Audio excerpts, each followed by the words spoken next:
জিনিয়া আম্মু কি করছো এখানে? এই যে আমাদের ছাদে যে ড্রাগন গাছটা লাগাইছিলাম, হ্যাঁ। আলহামদুলিল্লাহ এতদিন অপেক্ষার পর আমাদের ড্রাগন ফলগুলো পাকতে শুরু করেছে। আর একটা কিন্তু পেকে লাল হয়ে আছে, দেখো এই পাশে। ও আচ্ছা, তা ওটা ছিড়বা এখন? হ্যাঁ, এখন এটা ছিড়বো, ছিড়ো। যেহেতু এখন বর্ষার সময় বৃষ্টি হচ্ছে। দেখি,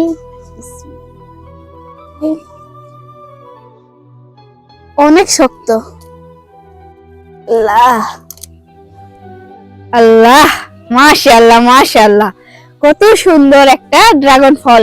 আলহামদুলিল্লাহ, ফাইনালি আমাদের ছাদে একটা ড্রাগন পেকেছে ছাদ বাগানে। আমার তো অনেক খুশি লাগতেছে।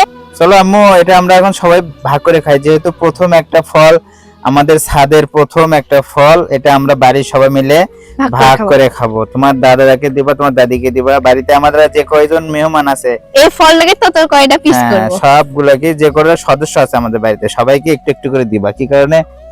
প্রথম সবাইকে দিয়ে খাইতে হবে। হ্যাঁ, প্রথম দিন সবাইকে দিয়ে খাইতে হয়, তাহলে গাছের আরো বরকত হয়।